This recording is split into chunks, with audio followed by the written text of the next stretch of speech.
Killer Innovations Podcast for Sunday, August 7th, 2005, show number 22, brought to you from Washington, D.C.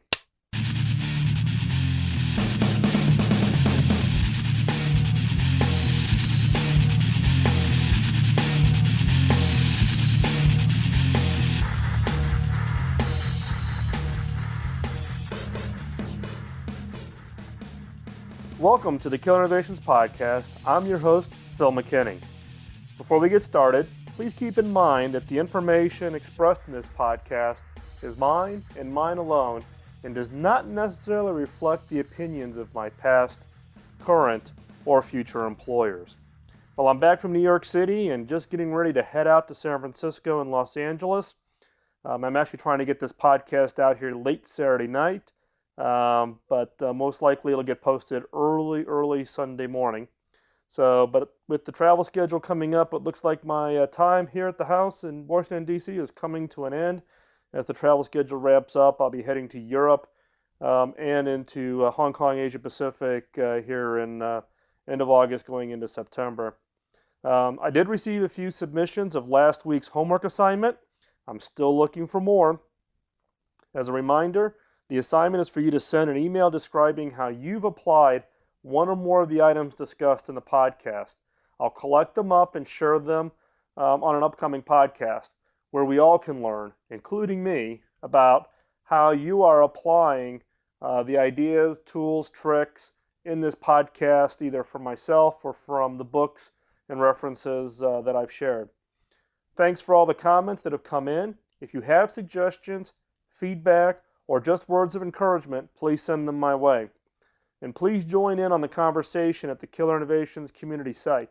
There's lots of looking. It's a community board that people can all participate in. A lot of people are looking, but now it's time to join in. This podcast is not a passive experience. Looking for people to actually join into the dialogue. So click on the KI community button on the killerinnovations.com site. Now you can reach me at podcast@killerinnovations.com, or you can leave me a voicemail message on the feedback line, 703-636-4460, or you can reach me on Skype at Phil_McKinney. In today's show, we're going to take a change in the format to accommodate a topic that I've uncovered through my readings that I think deserves it. A few months back probably early, I guess it was late spring, I purchased Bruce Mau and Jennifer Leonard's latest book called Massive Change. Now, if you don't know who Bruce Mau is, he's one of the big top designers. He's based in Toronto. Just a phenomenally creative individual. He's had a number of books published, runs a phenomenal design studio, and this was his big book that was coming out this year on Massive Change. Now, the book is about the role of design, or more specifically, Bruce and Jennifer have turned the topic on its head and have said really the purpose of the book is about the design of the world. Now, one topic in the book caught my attention, which was an interview with Janine Benyus around the topic of biomimicry. Now, biomimicry is the use of biology to mimic or look at mimicking biology as a source of ideas and insights for innovations. And Janine is the author of the book Biomimicry: Innovations Inspired by Nature. Now, as part of the background and research that went into creating the book Massive Change, Jennifer Leonard hosted a radio program at the University of Toronto on CIUT 89.5. The name of the program was called Massive Change Radio, and it was really these interviews that Jennifer did that found their way into the book and became kind of the seed that was used to pull this material or pull together this thought leadership around this whole area of design of the world. Now, the format of the program is to have one or more thought leaders come in on the program and share their thoughts, and Jennifer would interview them. Now, I tracked down the interview with Janine, and Jennifer has graciously given Killer Innovations permission to replay segments for our listeners. So, I've gone through the entire 1 hour show and have selected out segments that I found interesting and ones that really highlighted the whole concept behind biomimicry. So therefore, I'm taking some indulgences to the normal format to share with you what I hope you find as interesting as I did. Now, one word of caution. You're going to notice that the audio quality during the interview segments is a little rough. Now, bear with it. The content is well worth it.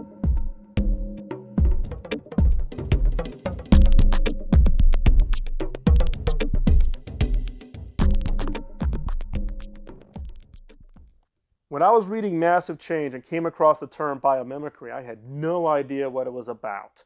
You could pretty much guess from the word that it has something to do with biology and mimicry, something to do with mimicking. And then listening to the radio interview and reading the book, it hit upon me really as being an example of really looking at alternative industries for ideas and methods. In this case, it's really not an industry. It's how do you look at biology and all the things that animals have adapted over millions of years in order to be able to survive. And how do you apply that potentially to give you ideas for innovations? And I thought this was really a good example, and it marries up very much so with the topics that we discovered on the May 30th podcast, which was really looking at kind of random industries and looking, if you're in telecom, look at financial services. If you're in manufacturing, look at the government for ideas about how they do things. In this case, it's not so much industry, it's looking at the sciences. The real question is what would prompt anyone to even look into this space? My question was, is anybody out there trying to look here for sustainable solutions? I mean, here they are. And what surprised me was how many people indeed were looking to nature and had made that the way that they innovate and research. And then the book was just a kind of a pointing to all the work in nature-based innovation that was happening. One area that biomimicry is having a huge influence is in the area of material science. Now, Mehmet Sarkar, a leading material science researcher at the University of Washington, credits biomimetics as potentially creating a revolution that will rival the influence that the Industrial Revolution had on society. Now, this is a pretty bold claim, but I think when you look at really some of the top research in photosynthesis in Arizona, what Mehmet's doing, it is incredibly exciting about really this research at looking at biology for sources of ideas. Now, as in his own right, Mehmet is one of those researchers that is leading the change. Mehmet is known for is this idea of looking to seashells, and he actually looks at a giant snail called the abalone. And the abalone is the one that on the inside, it has this incredible mother of pearl. And so, and this mother of pearl, in addition to being incredibly beautiful and iridescent, is like twice as tough as our high-tech ceramics. The ceramics we put in a jet engine are not as tough as what's on the inside of this shell. And so he began to look at, what was it that made it so tough? And he found that it was this layered structure that was mineral, a layer of mineral separated by a layer of very soft, squishy material. And just in looking at this sort of puff pastry sort of layering effect has changed the way materials are being made. And then he went further and said, he and many researchers who are looking at abalone said, well, how is that material being made? Because that's the real paradigm change. I mean, changing the architecture of how we lay up our materials is one thing.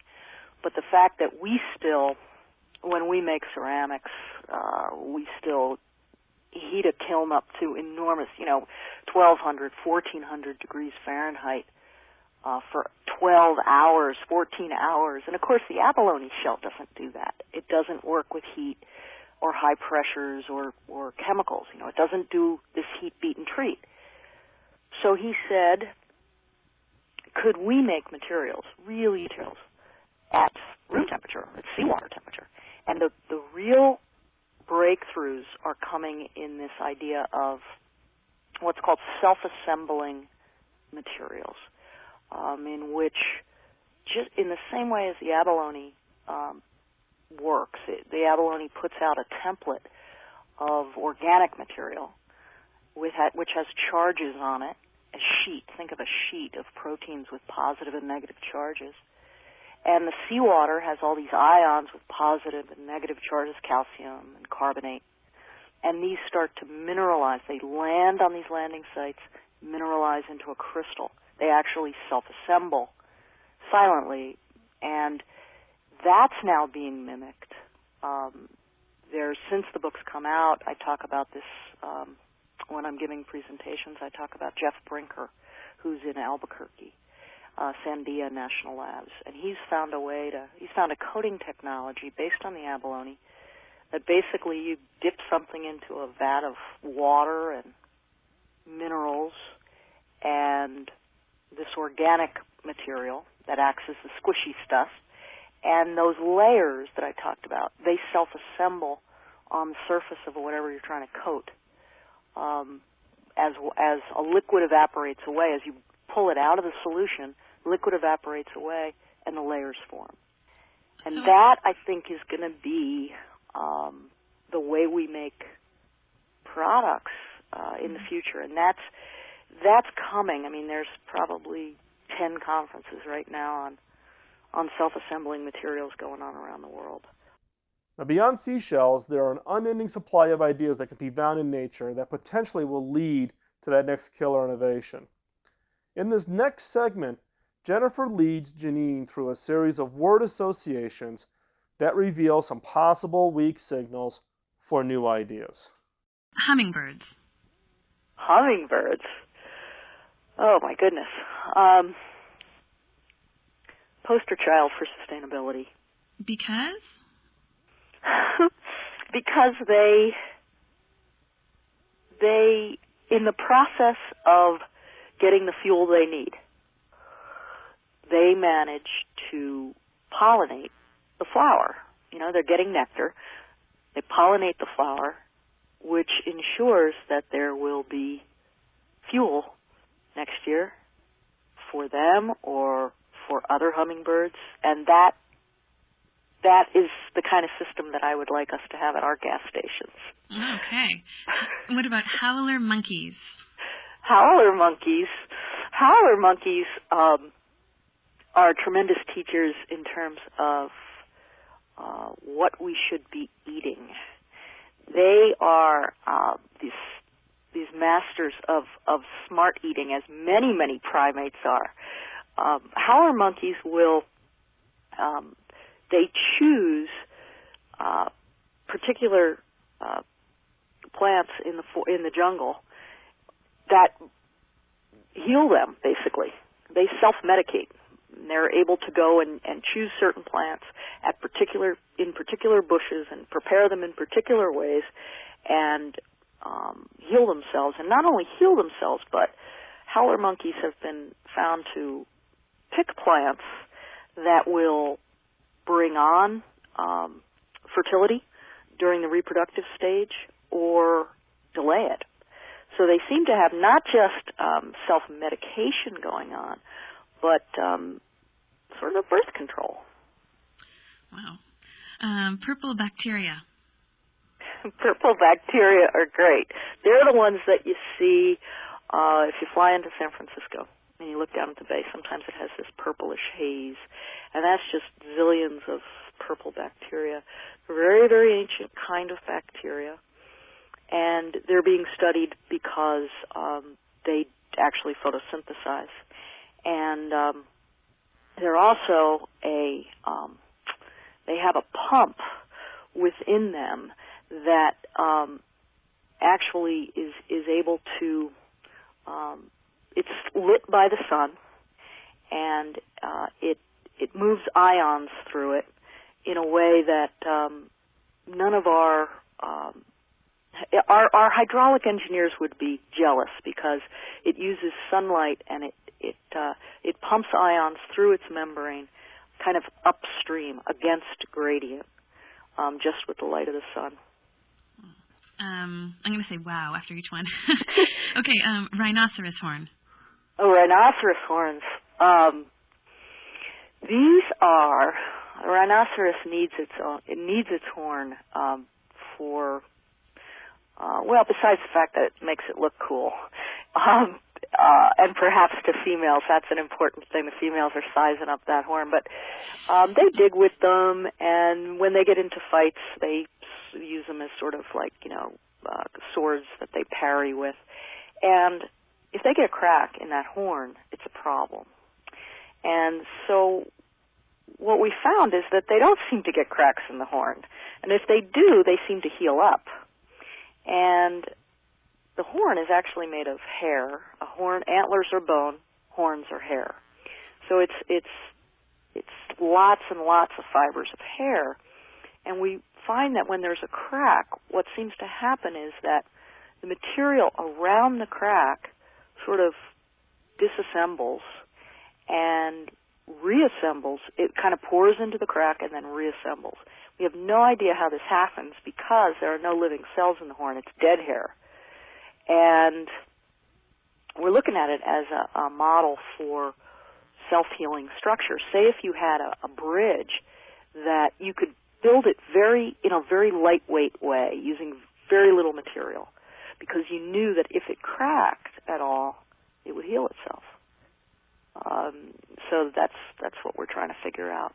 And I have in my research, materials research, come across the work of Scott White at the University of Illinois. I believe he was working on self-healing plastics. Mm-hmm. Yeah, it's pretty fascinating, and refers to the rhinoceros horn. Yeah. Yeah, there's self-healing plastics, and now there's some self-healing concrete, and where we put little capsules of an epoxy, of a glue-like material that when the concrete flexes, it'll break these capsules and they'll pour into the crack. Sort of our crude approximation of this amazing thing that's going on in rhino horn. And what about coral reefs? Coral reefs. Well, besides the fact that they're bleaching worldwide, which is one of the big problems, they're a tremendous model of what's called a type 3 ecosystem. There are a type 1 ecosystem is an ecosystem that's like a weed field that goes onto an open plain where the soil's been dug up and then weeds carpet it. That's a type 1 system. And it's a temporary system. And then berry bushes move in, and then eventually a forest. A forest would be a type 3 system. And a coral reef is like that. It's a very complex community. It's an incredible society of organisms that are in deep symbiosis with one another, symbiosis is mutually beneficial relationships. So a coral reef and a prairie and a forest, these type 3 systems, are being looked at by business managers, believe it or not, as a model for a new way to organize our whole economy, so that it's much more interconnected, interdependent, and less of the competitive model that has a lot of inherent waste in it, more of the closed loop, very tightly woven food web of something like a coral reef, where nothing is wasted. There's always somebody there to catch that next little particle of food and use it. So what does this mean for me? How do I apply this to what I'm trying to do today? In my day-to-day job, I'm tasked with coming up with new technologies, new ideas, new products. How do I apply this to what I'm trying to do today? Now, one example that Janine gives in the role of biomimicry is with Interface Carpets. Ray Anderson, the CEO, was an early believer of Janine's work and created a group of advisors, all with backgrounds in different areas of biology, to help Interface make the change. And Janine's recommendation to Ray was, why don't you just try giving your designers or your researchers, why don't you put them through a biomimicry course and teach them how to go outside and look to nature for inspiration. And so his main designer named David Oakey went out and took a biomimicry class. And his whole team now works in this way. The one thing they came up with, and it was really sort of only a surface look at biomimicry in the sense that it was just mimicking form. Went outside and picked up a leaf off the forest floor, looked back down at the forest floor and realized nothing had changed. It still looked incredibly beautiful. Now, what he realized was that there was this randomness going on in the natural world. Then he went back and looked at their carpets. They'd put in these carpet squares, these module carpets. And all of their carpets were perfect and had perfect patterns that you had to line up. And this was a problem because the whole sustainable story behind carpet tiles is that when one carpet tile wears out, you can pick it up, send it back to the company, and they can recycle it, and then send you a new carpet tile. You put that down, and you don't have to tear up the whole carpet. But the problem was that because we were so addicted to this perfection, you could tell that the carpet tile was new, and people didn't like that.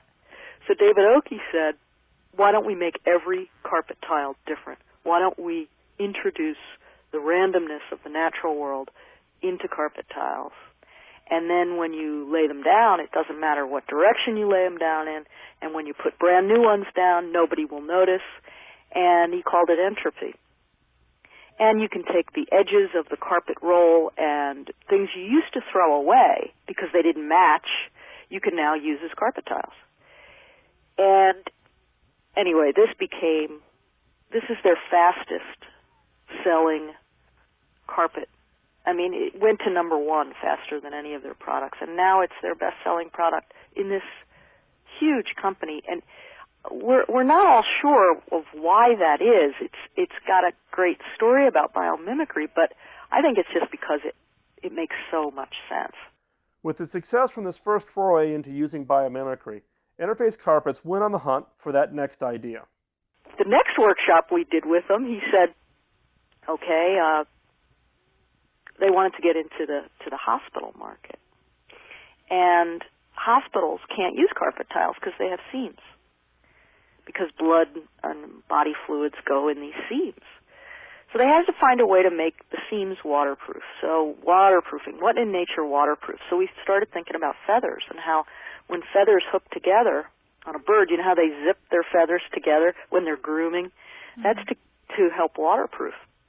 And we thought, wow, well, the other thing that they wanted was they wanted to use less adhesive. Because when you put carpet tiles down, you got to use adhesive around all the edges of each of the carpet tiles. So you've got a lot of adhesive on the floor.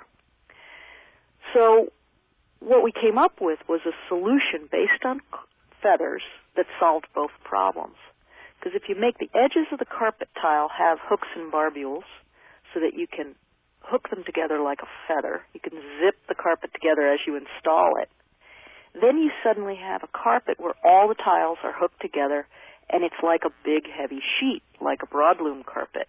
And you suddenly have gravity holding the carpet down instead of glue. To help facilitate the discovery of these kinds of insights, Janine is working on an open source tool that would link together biology and design concepts such as looking to waterproof, linking that to potentially feathers or skin or whatever the case might be. But linking together biology and design concepts that could be used by designers and innovators as a source of ideas. So what is the role of biomimicry in innovation? As we talked in previous podcasts, the benefit of diversity in the idea phase can be that catalyst that creates that next killer innovation. The question that we all should be asking is there some way I can use biomimicry now to inspire my engineers to break through in some way? And so now we're in this phase of sort of being biologists at the design table. And when the question comes up, how does nature fasten? The biologist at the design table just talks about feathers and gives them a feather and a hand lens and says, how might this change what you do?